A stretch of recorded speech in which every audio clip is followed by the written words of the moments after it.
changed because of your experiences in Romania. And so at the end, you can grade us all on how we do on those two questions. And in just a second, I think the videos are going to start. What do you think, Mike? Okay. Who would like to speak first? Me. Okay. Perfect. Thank you. I'll be the first one to go off the rails. I didn't bring my note card with me, but here's what I want to say. Thank you so much, church family. Oh, I'm Kim Williamson, by the way. I go with Keith, and we live in College Station and go to church there, but we love coming out here and visiting here as much as possible. Anyway, what I was going to say was thank you so much for your prayers for the team and for this church, the support that you gave. It really allowed us to go and just kind of pay attention to the mission and the activities and the needs before us. And one thing that just was so evident to me was God's hand. Every day, things would fall into place in a way that we hadn't planned, but it was daily. It was in a way that it just conveyed a little stronger the message. It put people in the right place. I'm thinking about Sunday. We were going to have, I think, Sierra and maybe Landon or Tracy give their testimonies at Sunday morning church, but they needed to do children's ministry, and so we had Sam and Landon do the Sunday morning church. They did a fabulous job, and it was great for that church family to see young men who are loving the Lord. I think it was just a perfect timing for them. And then, as the Lord would have it, in the evening, we were ministering to young ladies who had been rescued from human trafficking. And that was when Sierra and Tracy ended up giving their testimonies. So just things like that happened over and over. And so I know the prayers from this church body were so evident there. And I just can't thank you enough. So appreciate you. Come on, team. Come tell them about your experience.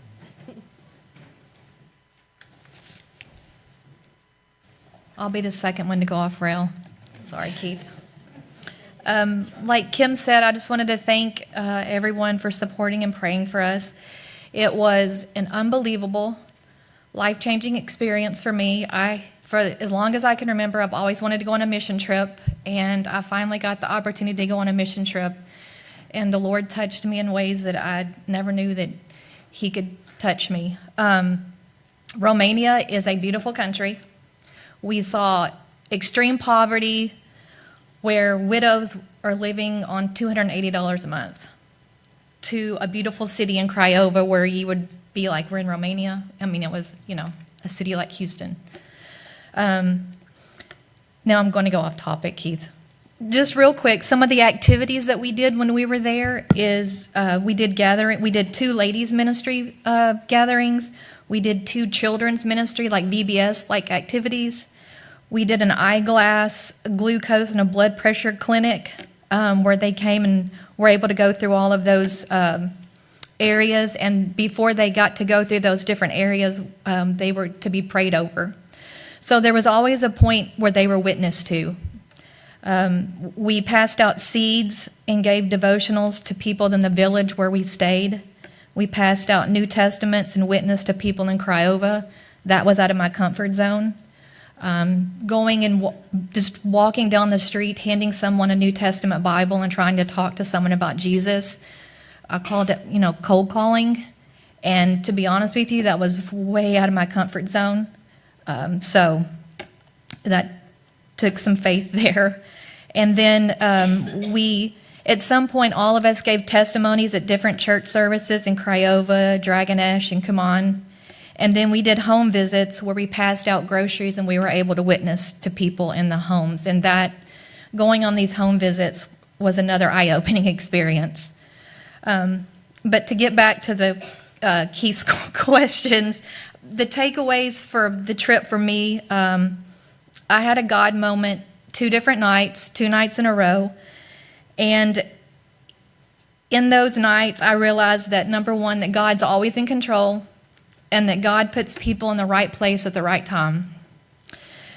I could have given my testimony at any point during the week, but God saw fit to let me do my testimony on that Sunday night to a group of girls, like Kim said, that had been human trafficked in Romania. And those girls were ages 10 to 14. And 2 of the girls got baptized, but although my situation and those girls' situations were different, and some of you don't know my testimony, I felt close to those girls because, like them, I had made a mistake where I'd felt shame and guilt.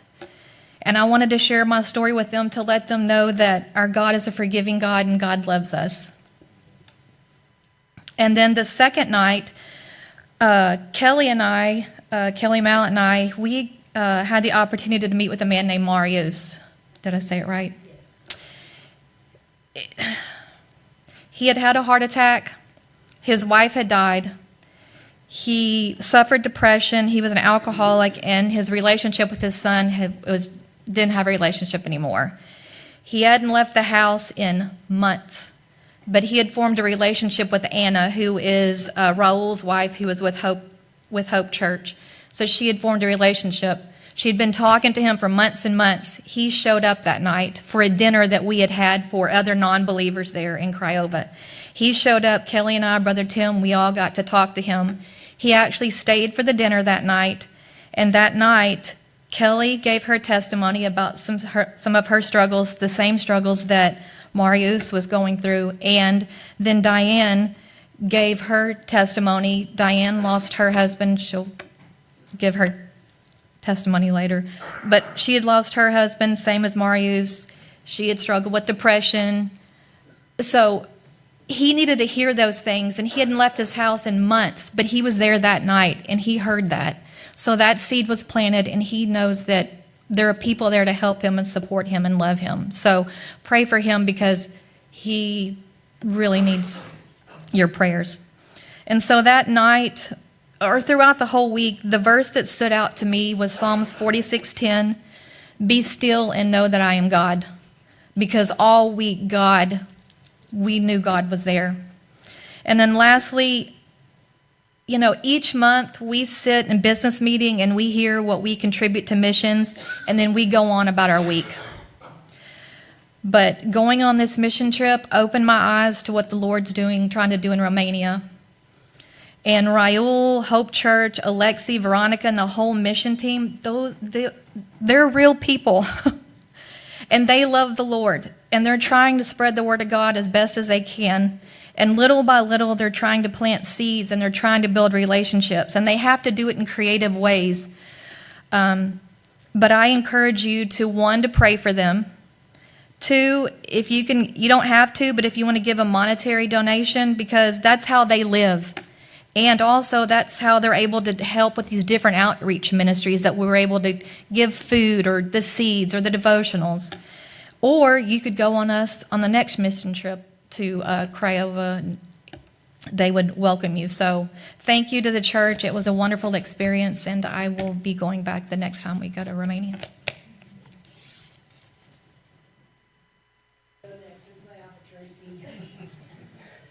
Tracy and I kind of were travel buddies together.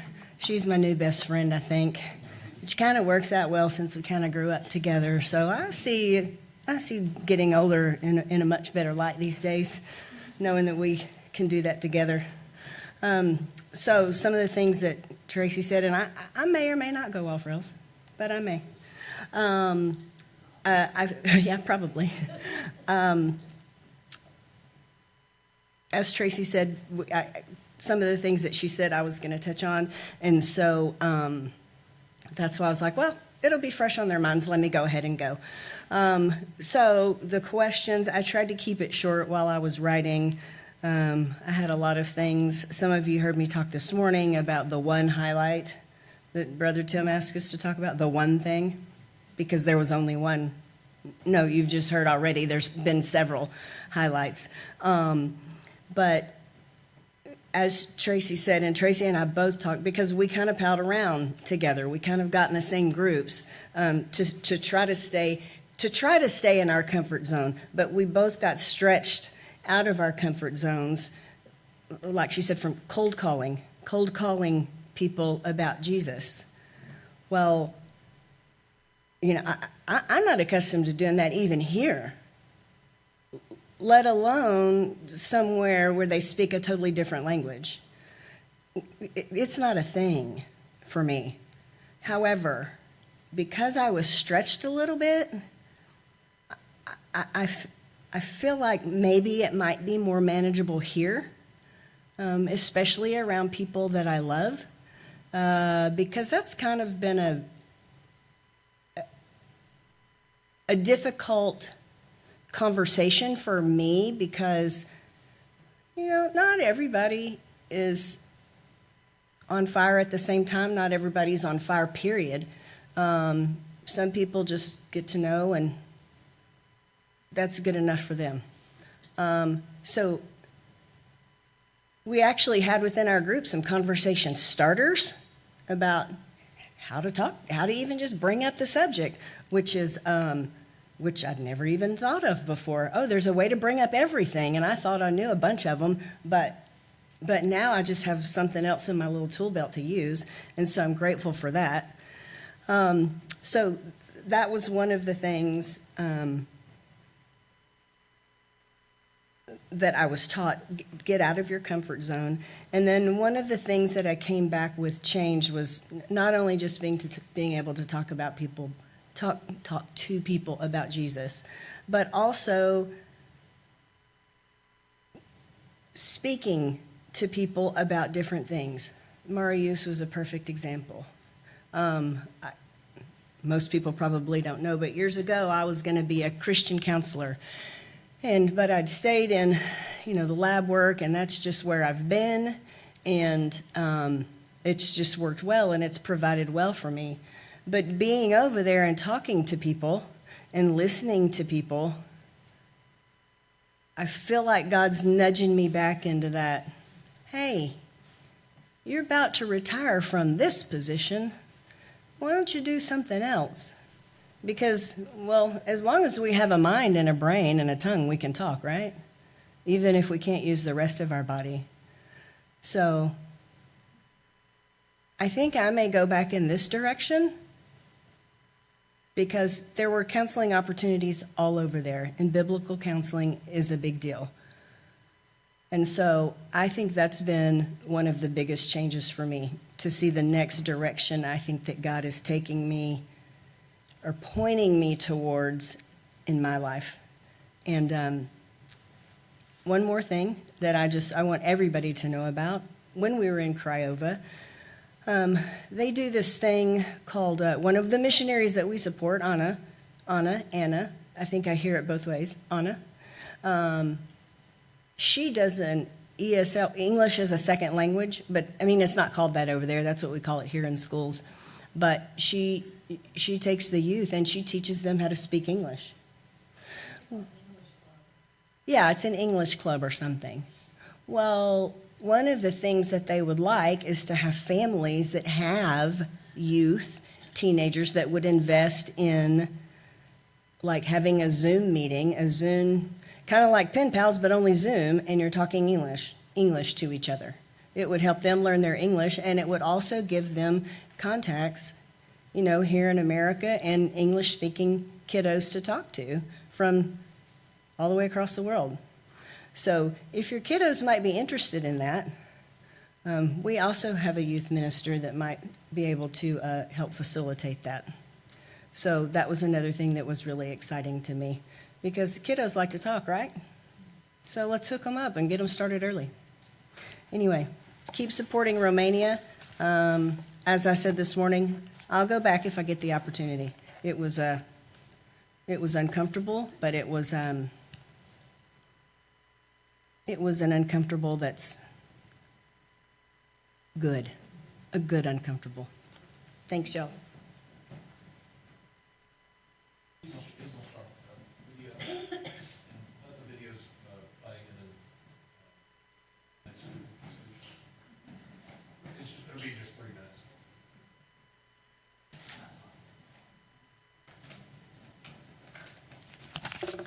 Hi, my name's Diane Hughes, and I'm friends with the Williamsons.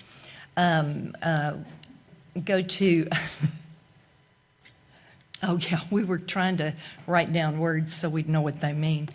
But go to Grace Bible Church Creekside campus. And so I want to share with you a few lessons that God has shown me from our mission trip to Romania and how I've been changed by them. I'm sorry I'm reading.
Cheaters!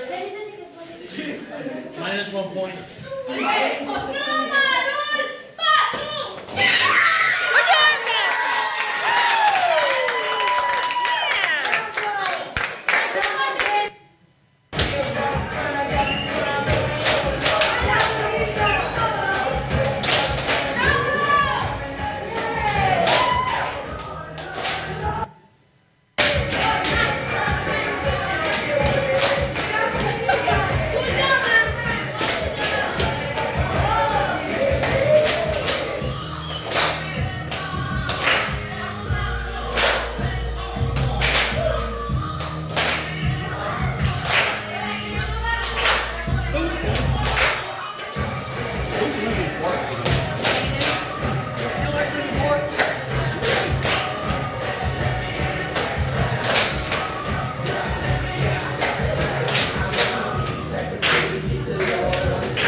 Well, I'm not going to introduce myself again.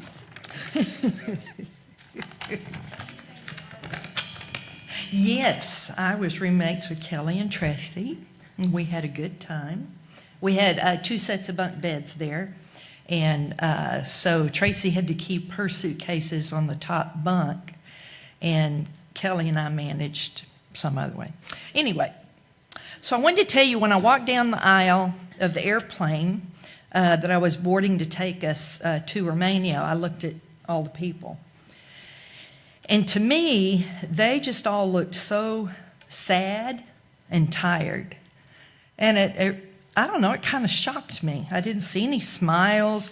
Now, the people over there are, they don't smile as much as we do anyway. I understand that. But I don't know if God had me seeing them this way. It's like God was telling me these people need Jesus, which I should see every day in the world.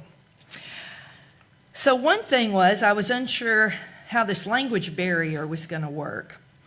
We always had interpreters with us, but something fascinating happened. When we were not able to verbalize, I felt like our eyes communicated with the love of Jesus.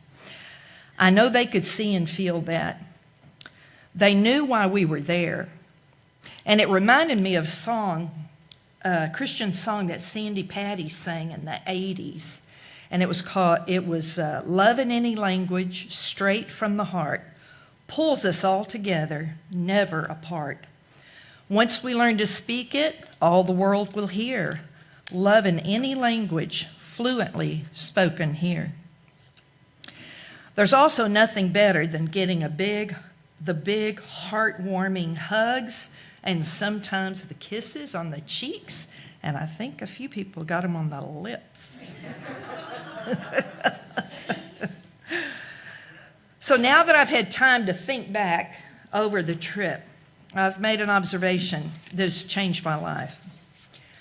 I have never seen the level of commitment to share the gospel and the passion to serve others as these missionaries do daily. They are the hands and feet of Jesus to the Romanian people. And the family we were with, the entire family, including the kids, they're engaged and passionate about their ministry. They all work diligently and are constantly forming new relationships and strengthening others. God is using them in big ways. And I know y'all have supported them. I don't know for how long, but it's wonderful. Because of this mission trip, I have returned with new eyes to see people as Jesus sees them and more of an urgent boldness to share the gospel.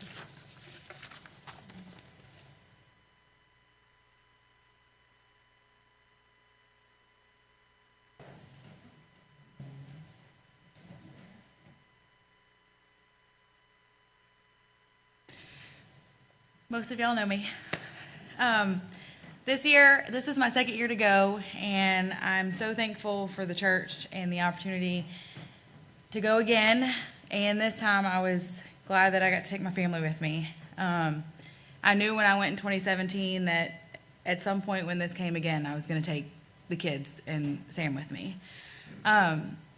There was at one point, we've all talked about Sunday. Sunday was really impactful. Wednesday, we went back to Craiova and we did some street ministry there. We had some magazines that were for women. And in this kind of city area where you walk, there's shops, food, restaurants, and it's a university, so there's a college there. So there's there's younger kids that are there. And I just really felt latched. I had Jonathan and Elena, and it was myself and Aubrey. And I just really felt connected to the younger teenage girls. I was just drawn to them for some reason, and I was ready to go. And I can recall telling Elena, there's one, let's go.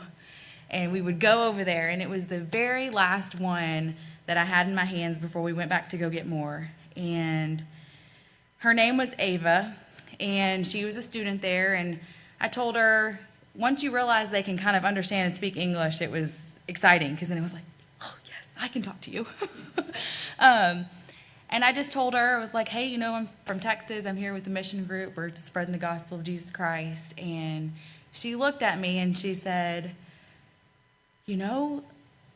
she's like, I know Jesus, and I have a relationship with God, and I read my Bible. She said, but this morning when I woke up, I just had a really hard time. She's like, I was really sad. I was depressed, the things that are going on, and I just didn't really want to get out and about today. And she's like, I prayed and I asked God to help me, and I came out, and she said, and now I've run into you. And she said, I just think it's a God thing. And I said, it is. And I said, I'm so thankful that I got to see you. And I asked her right then and there if I could pray with her.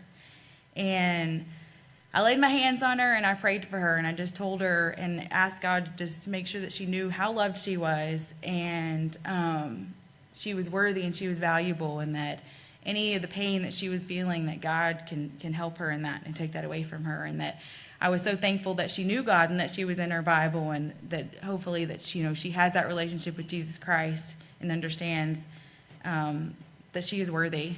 And it was so good, I think, to hear that, because we all had these moments where we saw God working. And I think with my kids and with my girl, and after everything that we kind of just experienced on Sunday and being there with her, I just have that heart, I think, for these teenage girls. And it was really good. I struggled Wednesday evening and Thursday morning. I was struggling. I prayed when we were in that sanctuary after we got done passing things out, because I think Satan was trying to have his way. And God really, he came through, because by the end of it, and when we had our mission, when we were done with that, everything was good. It was good. And I want to encourage any of you that if you get the opportunity, or we do this again, don't be scared. Don't be afraid. Go and do, because there is so much for them to gain out of it, but there's so much for you to learn and to get out of it. And I hope to go again, and I'm really, this mission stuff, I really like doing this mission stuff. But I want to thank you all very much for sending us and letting us do this again. It was great.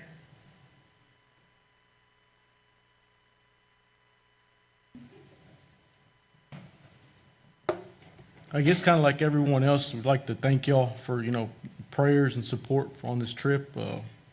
Honestly, for me, whenever Sierra brought it up, I think we were going to go in 2020, and I was kind of like cringing, then it got held off, and then when 2023 came, I was kind of the same thing, because I didn't want to be uncomfortable, and, God wasn't going to have that, I guess, pretty much. But, I'm glad I went. Like everyone else, I'm ready to go back. I learned a lot. Kind of the notes I had from it, I love seeing how much Raul and Alexei's families love God. You can see how much time and, effort and sweat they're putting into, spreading, the word of God and Jesus in their communities. I think the part of the mission trip that kind of impacted me the most was the home visits. I think the first day I went with Brother Tim and Alexei, I think Landon and Aubrey went. We went to a gentleman's house, and he was really disappointed in the Orthodox Church, in the priests, and Brother Tim, Alexei would go, they'd start going, and we'd have to wait on him to translate. But I enjoyed seeing how much, even though he was disappointed in the way things were going, Alexei was patient with him.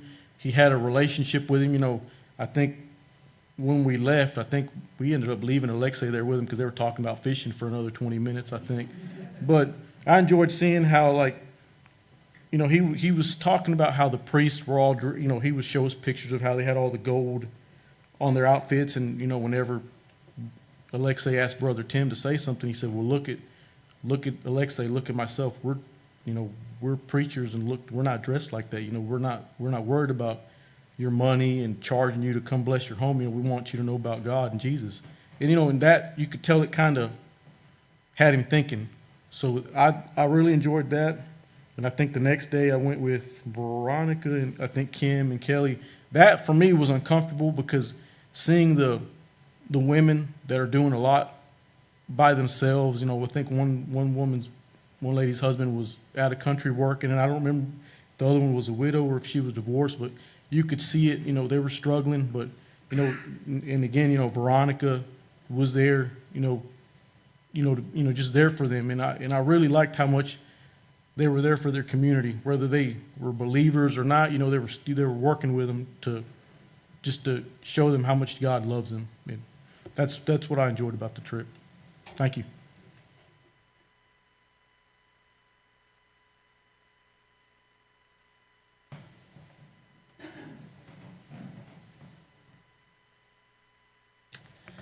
Hey, everybody. Mission trip to Romania was life-changing. I went feeling not prepared or good enough to even be witnessing to anyone. I just wanted to serve. Being able to attend a mission was something I'd always wanted to do. I went with the attitude of yes and to just do it. Never did I expect what actually was. The people were amazing. 4 things really stuck out to me while we witnessed. The first being a lady that said she believed in Jesus, and you could see it in her face, but she didn't feel worthy because she smoked cigarettes. It just really hit me to a point of like almost laying across her bed and being like, I'm a nagging wife and I smoke and I'm a nagging mom and Jesus loves you anyway. It was just, you're not worthy of Jesus because you smoke? Like, no, that's just not it. That's just not it. That's probably the moment that started this trip being life-changing for me. My personal worth has been very devalued the last few years. I feel like they witnessed to me more than I ever could of them. The second is I'm so proud of my husband. He was voluntold to do this. This is so outside of his box. And by the end of it, I sat there while we did the blood pressure for all the people, and he was over there with Brother Tim and the translator and everybody that came in before they did the stations. They would pray with them, and he was over there praying with them. I mean, he does grace at the dinner table, and he prays in the morning in the bathroom by himself. I see it every day, but in front of others, he can do it now, and that's a God thing. The third thing was Diane's testimony and the abundant life that I have that I had forgotten. Let me read this real fast. It's got to open my phone back up. 2 Peter 3:1 tells us that grace and peace be yours in abundance through the knowledge of God, Jesus, our Lord and Savior. And what an abundant life I have. We are so lucky. Fourth, when are we going back? And that's it. Thank y'all. It was a pleasure to be able to go with y'all.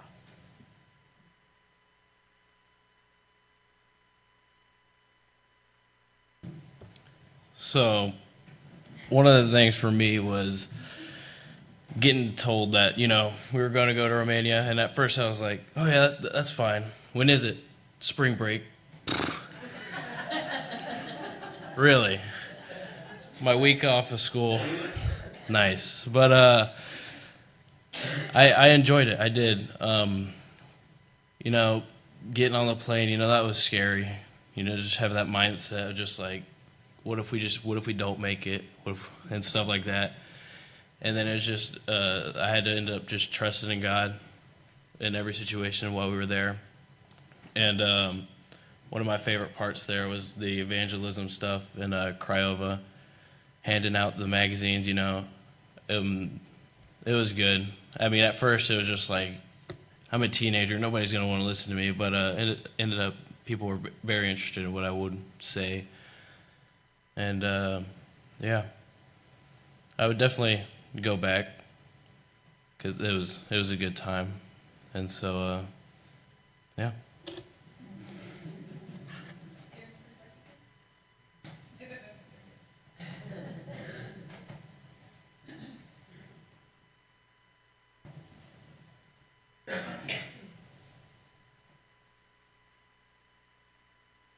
Quite an experience. Barbara's been on a mission trip before, but I hadn't. And she asked me to go, and I told her I would. We flew over. First thing we did, we got there on Sunday morning, we got up, went to church. That Sunday evening, we went back to church, and we're sitting there listening to the people singing, and it was an amazing service. The people sang songs, and periodically throughout the service, a group of people would just start praying all over the church. And they'd pray, and then someone else would pray, and someone else would pray, and They did this 2 or 3 times. And then they got to singing one time, and I'm getting into the music, and I'm starting to sing and think about it. And I look over, and Barbara's singing right along with them, too. And I figured it out. Just like it says in Acts 2, 1 through 11. You don't know the language. You don't know the words, but you know the message. And then the next day, I figured out that we had been in camp. We'd been in the military camp because we got thrown into the battlefield. We started walking around talking to people. Romania is considered a Christian nation. But you ask them, do you know Jesus? Oh, yes, I know Jesus. I know exactly who he is. Well, do you know where you're going to go when you die? No. The priest hadn't told them where they're supposed to go when they die. The Orthodox Catholic Church tells them what they're supposed to believe. We ministered to people that did not know Christ as we know Christ. In the church, yes, they have changed, but out in the field, no. They're still in that backwards. They've got to be told what they can believe, what they have to talk to the priest about, and he tells them exactly what their religion is at a price. You can tell that pretty quick because you go by the churches and you go by the priest's house, they're mansions compared to the other folks. So that's what Romanians are fighting. That's what we're trying to do when we go over there, is to take the truth of the gospel to them. Alexei took Keith, Brother Tim, and I to a man's house. He was an invalid. He had been seriously injured in an accident in prison. We talked to him about Jesus. His name was Mihal. That's Michael in Romanian. Later on, after we left and we ministered to him, and he said that he wanted Jesus in his heart, Alexei told me that he couldn't believe an American named Mihal would come and talk to him about Jesus.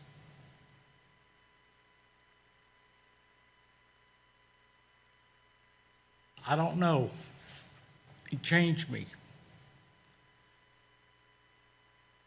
I don't want to see anyone go to hell. No one. And I think, I don't know, I have to go back to see how he's doing. Just because now I care. If you've never done anything like that, you need to try it. You don't know what a blessing it'll be to you as much as them. And there were other people that we saw that just worship that we would tell them about Jesus and tell them that, hey, you can pray to God yourself. You don't have to have somebody else pray for you. We can pray right now. We don't have to go to the church to pray. You can pray whenever you want to. And it's just an amazing situation. Alexei and Raul, they're fantastic people. And one of Alexei's favorite sayings was, you can count the number of seeds in an apple, but you can't count the number of apples in one seed. Think about it. How long does the apple tree live? How many apples are on that tree? That's why we have to plant that one seed.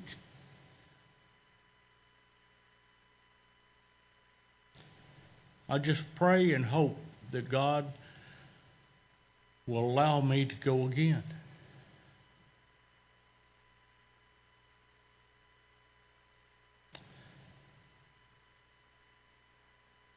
Thank y'all for sending us, helping us go. We appreciate each and every one of y'all.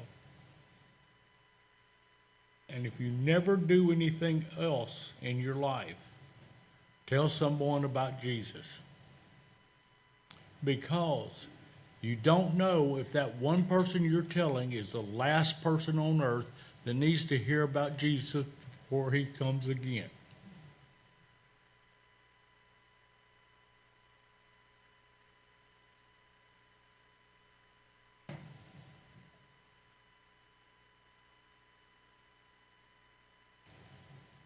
Okay, I have no idea. Everybody else has said everything. Oh, okay. Yes, there's this one girl that Brother Tim and I and Mike and I and Sammy, we were all just walking down the street, giving out the Bible magazine. I'm kind of like, oh, there's a girl. Come on, let's go, let's go, let's go. I want to talk to her. Anyway, we went and we were just talking, and she was like, okay, I've kind of met some of y'all about a couple years ago, and y'all gave me a Bible and a magazine and everything, and I was like, oh, okay. And I don't know who said it, but one of them, Michael or Brother Tim, said, we're just coming by just to check on you, see how you're doing. You know, I was like, oh, okay. Then I asked her, I said, is there anything that we can pray for you about? Anyway, she's like, kind of scooting a little bit farther away. And then we asked her again, is there something that we can pray about? She said, here? I said, yeah, right here, right now. Really? Right here, right now? I said, yes, we will pray for you right here, right now. Oh, okay then. I want that. We started praying, and let me tell you, Satan showed up. I mean, he showed up big time. We kind of pulled her over a little bit, cars coming everywhere, horn blowing, people yelling. And we just sat there, and we just prayed, and the next thing we know, everything stopped. Everything. All the cars were gone, people quit talking, and when we got done praying with her, she was crying. She said, yeah, I feel him right here, right here. And it was just the most amazing thing. And I've seen a difference in every single one of us when we got there, as we are right here now. How much that our heart has opened up to all of these people. And it's just like Michael and I, we have talked before, that yes, we're ready to go again, you know, because we got him and we just want to give it to all of them. And thank y'all for coming and inviting all of us, strangers that y'all didn't know, on a trip and to somebody's houses that didn't know us. You know, that was amazing how they opened up their home to us. I mean, they just loved on us. And the food was just, oh my goodness, it was delicious. Tell them about our lunch. What we had every day for lunch. Oh. Piece of bread with butter on it and a piece of cheese, or a piece of salami, wasn't it? Salami and butter sandwiches. Oh, yes, you will enjoy that. Really good. Thank you.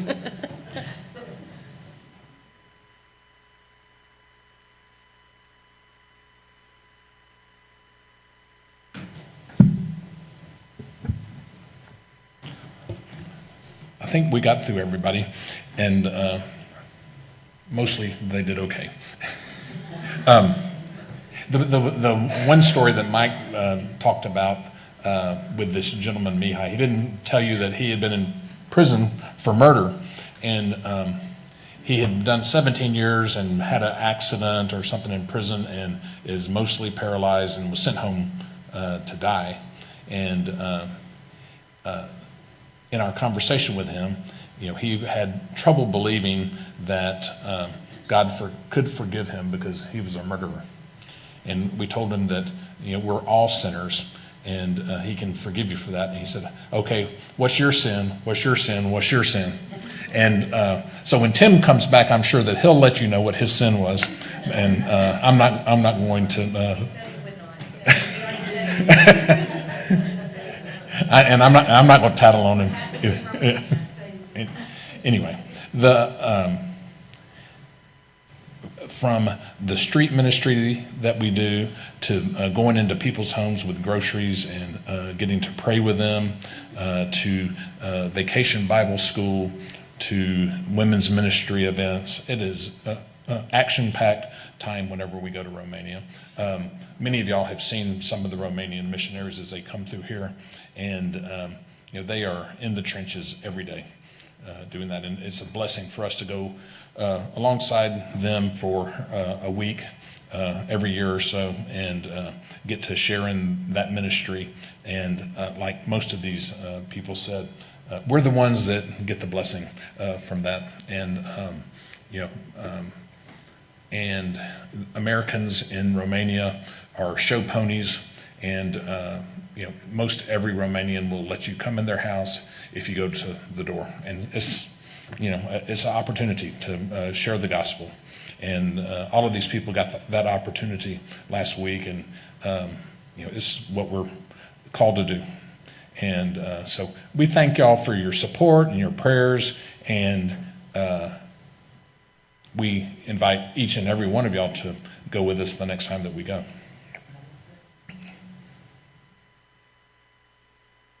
Does anybody have any questions?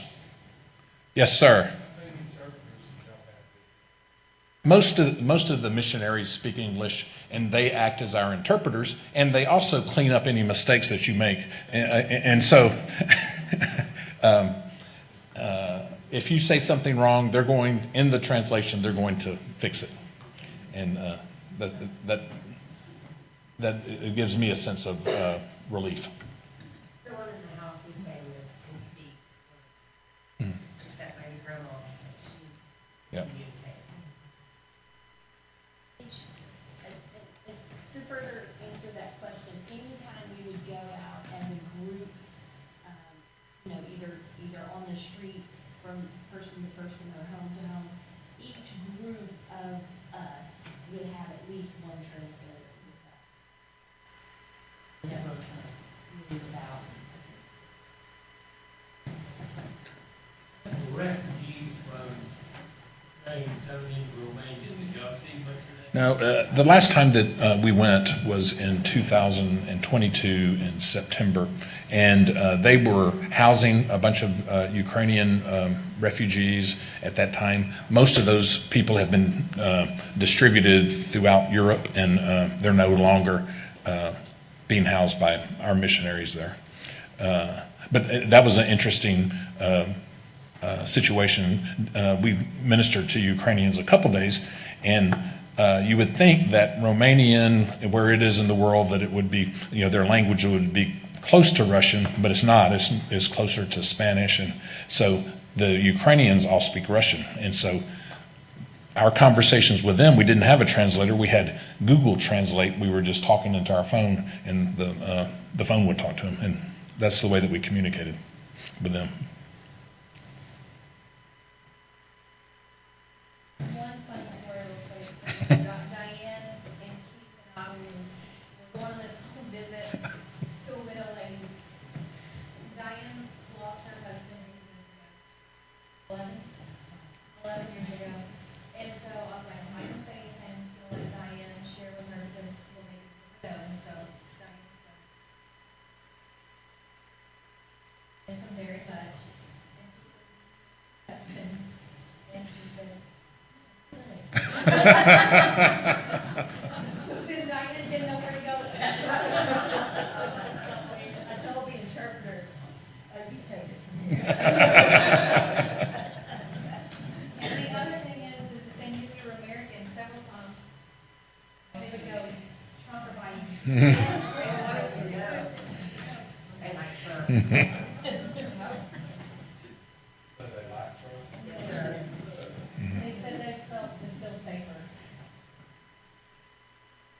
Anything else? Yes, the Yes. pictures.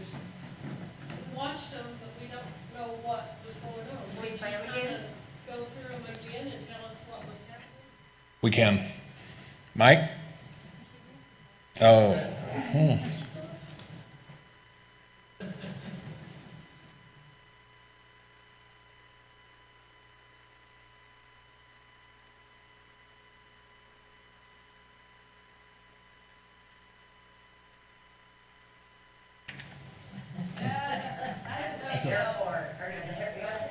Y'all can talk about the pictures. The team. Yeah, the Mother's Day there. That was us trying to say, good afternoon, yes, hello, and thank you.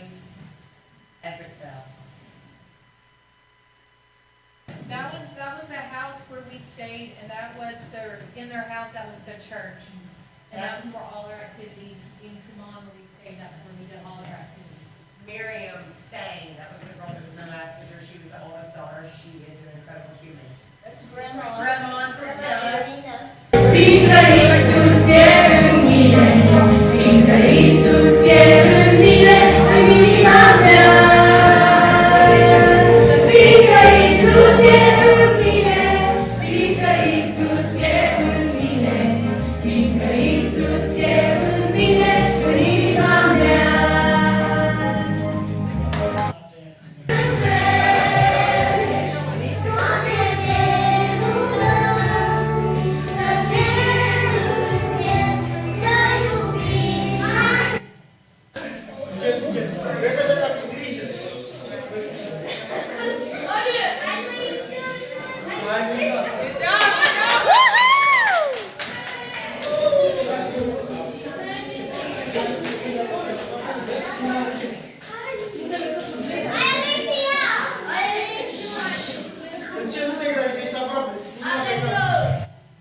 You'd be surprised how Americanized that country is. You have the signs in Romanian and underneath it is English. Yeah.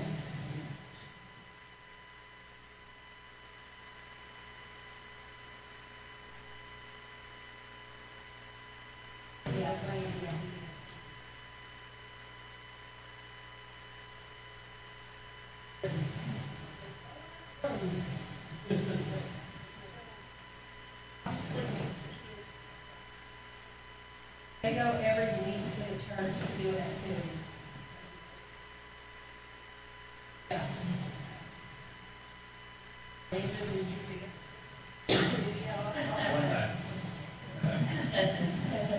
He made sure knows how to do the phone.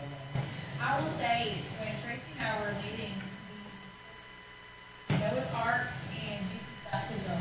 And those kids, some of them come to the church from where they knew the answers to a lot of this stuff. Oh. Here did a lesson on Jesus baptism, and at the end, we talked about, we did this art activity. We did this art activity, and it was supposed to be, you know, the dove, the Holy Spirit, and this little boy goes, pigeon. We don't have doves. They're not doves. Oh, they're pigeon.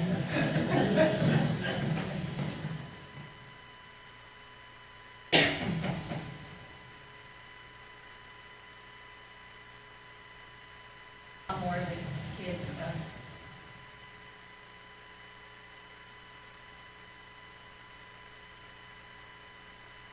Prepared